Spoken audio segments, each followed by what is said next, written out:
என் மேல இப்படி கோவப்பட்டா எப்படிரா? இப்ப நடக்க போற எல்லா விஷயத்துக்கும் உன்னோட ஒத்துழைப்பு இல்லைன்னா எப்படிரா? உனக்கு அழிவு காலம் நெருங்கிடுச்சு. போன மாசமே ஒரு ஜோசியர்கிட்ட போய் என் ஜாதகத்தை காட்டு. அவரு ஜாதகத்தை வாங்கி பார்த்துட்டு இந்த மாதிரியே ஒரு ஜாதக அமைப்பு உள்ள, உங்களை விட வயசு நிறைய வித்தியாசம் உள்ள, ஏற்கனவே கல்யாணம் ஆன பொண்ணா பார்த்து திரும்ப கல்யாணம் பண்ணி அவளோட ஒரு நாள் நீங்க தாம்பத்தியம் பண்ணுனீங்கன்னா உடனே ஓகோன்னு வந்துருவீங்கன்னு சொன்னா. சத்தியமா எனக்கு ஏத்த ஜாதக அமைப்புள்ள ஒரு பொண்ணு இருக்கு. அது நீதான். உனக்கு நான் தாலி கட்டி என் பொண்டாட்டிய ஆக்கிக்கிட்டேன்னா என்ன நீ அவமானப்படுத்தினதுக்கு உன்னை நான் பழி வாங்கின மாதிரியும் இருக்கும் ஜாதக ரீதியா. அப்புறம் நாளைக்கு கல்யாண ஏற்பாடெல்லாம் பார்க்க வேண்டி இருக்கு. நான் போயிட்டு வந்துடுறேன் செல்லம்.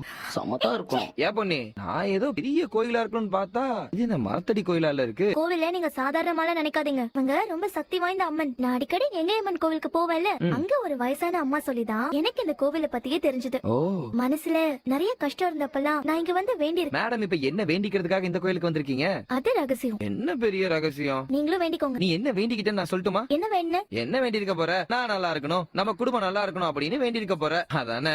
எப்படிங்க இவ்வளவு சரியா சொன்னீங்க? உன்னை பொறுத்த வரைக்கும் உன்னை சுத்தி இருக்க எல்லாரும் எப்பவும் நல்லா இருக்கணும், அதானே? உன் மனசு எப்படிப்பட்டதுன்னு எனக்கு தெரியாதா?